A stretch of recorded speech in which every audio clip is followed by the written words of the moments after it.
룻기 3장 1절부터 5절 말씀 마음을 집중하시고 함께 읽어보십니다. 룻의 시어머니 나오미가 그에게 이르되 내 딸아 내가 너를 위하여 안식할 곳을 구하여 너를 복되게 하여야 하지 않겠느냐. 네가 함께하던 하녀들을 둔 보아스는 우리의 친족이 아니냐. 보라 그가 오늘 밤에 타작마당에서 보리를 까불리라. 그런즉 너는 목욕하고 기름을 바르고 의복을 입고 타작마당에 내려가서 그 사람이 먹고 마시기를 다 하기까지는 그에게 보이지 말고 그가 누울 때 너는 그가 눕는 곳을 알았다가 들어가서 그의 발치 이불을 들고 거기에 누우라. 그가 내 할 일을 네게 알게 하리라 하니 룻이 시어머니에게 이르되 어머니의 말씀대로 내가 다 행하리이다 하니라. 아멘. 룻기를 묵상하면서 모든 성경 속에는 예수님을 가리키는 그 방향이 있어요. 그러면 이제 룻기 속에도 보면은 예수님을 떠올리는 인물이 누굴까요? 여기 이제 등장하는 보아스라고 하는 분이죠. 그 이름의 뜻이 뭐라 그랬어요? 그분 안에 능력이 있다. 그렇습니다. 보아스의 이름처럼 그가 상징하는 예수님은 그분 안에 능력, 그분의 능력은 하나님 아버지께서 주신 모든 권세와 능력이에요. 그래서 우리는 하나님 아버지께 기도할 때도 예수님의 이름으로 기도하고 그럴 때 성령님께서 역사하시는 거죠. 이번에 우리 1119 전도축제도 전적으로 우리 기도 중심으로 또 성령께서 역사하심을 정말 우리가 체험한 시간이기도 한 것입니다. 그런데 이 룻이라고 하는 이방 여인은 처음에는 하나님 알지도 못했던 사람이죠. 그는 우리 모습 그대로예요. 우리도 처음부터 하나님을 알던 사람 물론 있지만은 사실은 원 이스라엘 민족에서 보면은 우리는 이방이라는 곁가지라고요. 그렇지만은 하나님이 우리를 택하시고 자녀 삼으셔서 예수님으로 인하여 천국의 소망을 바라보며 영생 복락을 향하여 살아간다고 하는 게 얼마나 귀한 일입니까? 그런데 이 룻이라고 하는 이방의 여인이 시어머니 나오미를 통해서 이 보아스와 연결이 되는 거예요. 그리고 마침내 룻과 보아스가 결혼해서 거기에서 그리스도의 계보로 연결이 되게 하시는 거죠.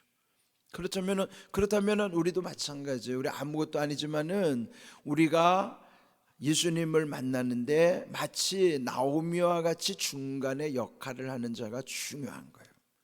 그래서 여기 오늘 3절을 보면은 이 룻의 시어머니 나오미가 어떤 역할을 하는가? 그가 그 며느리에게 말하기를 내 딸아 내가 너를 위하여 안식할 곳을 구하여 너를 복되게 하여야 하지 않겠느냐.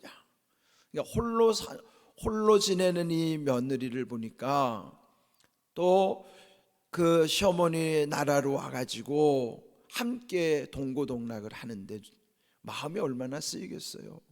또 그가 고백한 것처럼 어머니의 하나님이 나의 하나님이시라고 고백할 정도로.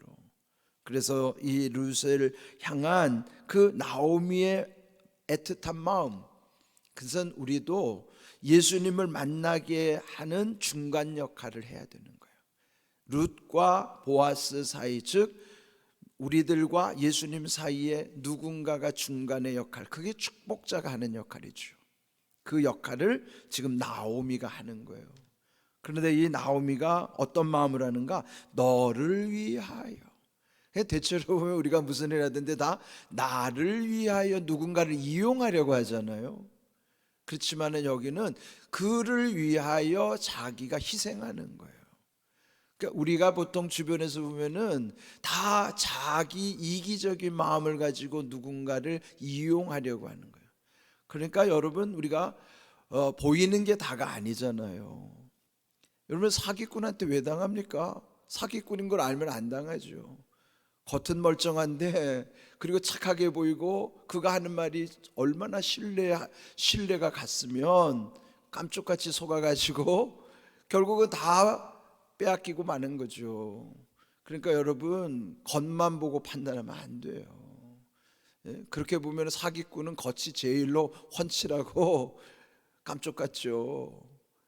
그래서 우리는 항상 어떤 마음가짐을 갖느냐 중요한 거예요. 근데 하나님이 기뻐하시는 마음은 물론 우리 자신을 위해서 뭔가를 해야 되는 때가 많죠. 그렇더라도 이렇게 주님이 기뻐하시는 일은 그 당사자를 위한 그 영혼을 중심에 두고 생각하고 기도하는 일이에요. 그래서 너를 위하여 안식할 곳을 구하여 너를 복되게 하는 거예요. 그러니까 축복자는 그 누군가의 복이 되는 역할을 하는 것이죠.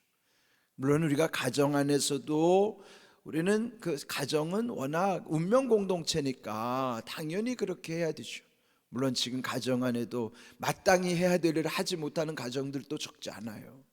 그러나 마땅히 해야 될 것 플러스 하나님이 우리에게 원하시는 것은 자기의 이기적인 생각이 아니라 누군가를 위하여 그에게 복을 빌어주고 복되게 하는 역할을 하는 축복자의 역할이에요. 그러면서 이제 구체적으로 이 보아스는 그 집안과 친족 관계고, 이제 어제 말씀드린 것처럼 고엘은 뭐냐면 히브리어로 구속자, 구원자, 영어로 리디머라고 그랬죠. 그러면은 그 이 나오미의 처지에서 지금 감당해야 될, 혼자서 책임지지 못할 일이 너무 많죠. 그러면은 고엘이 가장 가까운 친족이 책임을 져줘야 되는 거예요. 만약에 그 집에 빚이 있으면 빚도 갚아줘야 되고요. 혹시라도 누군가 억울하게 죽음을 당해서 만약에 죽임을 당한 억울한 죽임에 대해서는 복수도 해줘야 되는 책임이 있고, 또 지금 여기에 나오미의 집안에 대를 잇지 못하니까 또 이 룻과 이 보아스가 결혼함으로 해서 그 집의 대를 이어주기도 하는 거예요. 그걸 지금 이 나오미가 그걸 지금 역할을 하는 거예요. 그래서 이 홀로 된 며느리를 이 보아스에게 시집 보내가지고 그 룻에게 그 행복하게 살아갈 수 있도록 그 길을 지금 중간 역할을 하는 것입니다. 그래서 당부하기를 오늘 밤 타작마당에서 보리를 추수할 것인데, 그러니까 이제 오늘 밤에 그를 찾아가라는 거예요. 그러니까 이방의 며느리니까 이방 여인으로서는 그 문화를 모르잖아요. 그러니까 그 민족에게 이러이러한 문화가 있다, 고엘이라는 제도가 있기 때문에 명분이 있으니까 그걸 지금 이 나오미는 활용하는 거예요. 그러면서 3절에 보시면은 이 타작마당에 추수할 때에 너는 목욕하고 기름 바르고 의복 입고, 이게 뭐예요? 최선을 다해서 마음가짐뿐만 아니라 몸가짐도 하는 거예요. 그리고 사람들이 가서 먹고 마시기를. 근데 그때 이제 축제 기간이니까 그 일이 다 끝나면 그때까지 보이지 말고 이제 보아스가 누울 때, 그 뭐예요? 다 일을 마치고 또 그런 다음에 잠이 들려고 할 때에 그가 눕는 곳을 알았다가 들어가서 그의 발치 이불을 들고 거기에 누우라. 한 이불을 덮으라는 거죠. 근데 어떻게 보면 우리 생각에서는 이게 참 무례하게 비칠 수 있어요. 그렇지만은 말씀드린 것처럼 고엘, 책임을 져줘야 되는 입장에서는 이제 이 나오미가 구체적으로 일러주는 거예요. 그는 우리에게 이렇게 해줄 책임이 있고, 그래서 너는 이렇게 다 마음가짐 몸가짐을 한 다음에 일단 거기에 한 이불을 덮으라. 그랬더니 그러면 그가, 즉 보아스가 너가 어떻게 해야 할까를 너에게 알게 할 것이다. 그러면 누구의 처분이 있어요? 보아스의 처분이 있는 거예요. 그러니까 무례한 건 아니죠. 일단은 나오미로서는 고엘의 제도를 알려주면서 너가 이렇게 해라. 그러면 그가 판단할 것이다. 이제 그런 전적으로 보아스의 판단에 맡기는 것입니다. 우리가 무슨 일을 하든지요 내게 알게 하리라 하는 말씀처럼 중요한 것은 이 나오미가 무례한 거를 자기 생각대로 한 게 아니라 그런 말씀이 있기 때문에, 약속이 있기 때문에 약속 붙잡고 하는 거예요. 우리도요, 하나님 앞에 기도할 때는 우리의 이기적인 판단이나 또 욕심 가지고 구하는 게 아니라 하나님의 약속 붙잡고 기도해야 돼요. 그 약속 붙잡고 기도하다 보면은 그 이불을 덮다는 거는 그 안에 이제 어떻게 판단하느냐에 따라서 달라질 수 있죠. 만약에 거절할 수도 있고, 그럼 거절하면 안 되는 거예요. 그러나 받아들이면은 그때부터 일이 순리대로 진행되게 하는 것이죠. 그래서 우리가 무슨 일을 할 든지 여러분, 순리라는 건 뭐예요? 당연히 이루어져야 되는 게 순리예요. 그런 순리대로 이루려면은 말씀 붙잡고 사는 게 순리예요. 말씀은 약속이기 때문에 그 약속 붙잡고 기도하면은 오늘 제목처럼 내게 알게 하리라.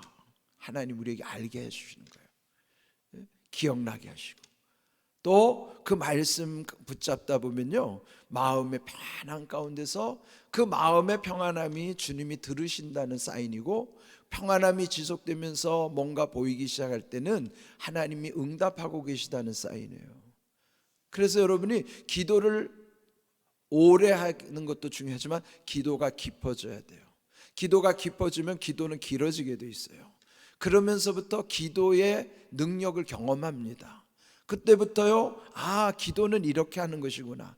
아, 하나님이 이렇게 역사하시는구나. 아, 하나님이 이렇게 응답하시는구나. 경험해야 돼요. 그러면은 기도가 얼마나 좋은지, 얼마나 재미있는지 그거를 이제부터 깨닫게 되는 것입니다. 내게 알게 하리라. 기억하십시오. 그러면서 루시 그 시어머니에게 말하기를 어머니 말씀대로 다 행하리, 다 순종하는 거예요. 우리 성도에게 이런 모습이 필요하죠. 그 말씀을 붙잡고 말씀을 따라가는 거예요. 말씀 순종하는 거예요. 이런 오늘 여기 말씀이 중요한 거는 룻과 보아스 사이에 그 나오미의 축복자로서의 역할이 중요한 것처럼 그 나오미의 역할 누가 해야 돼요? 우리가 해야 돼요. 이미 우리는 예수님 안에 있잖아요. 예수님의 은혜를 누리는 자니까 우리는 나오미처럼 또 주님을 만나는 길에 그 역할이 우리에게 필요한. 그래서 어제 그 역할을 하신 많은 분들이 축복자인 거예요. 어제 그분들을 함께 얼굴 대면하면서 얼마나 감사한지. 앞으로 이제 이런 귀한 일들이 더 귀하게 우리가 기도하면 하나님이 하시는 거예요. 성령께서 그 모든 길을 열어주실 줄로 믿고, 우리 이후에도 여러분 이런 말씀의 원리를 따라서 귀한 일들 경험하는 복된 믿음, 복된 삶이 되기를 주님의 이름으로 축복합니다. 아멘.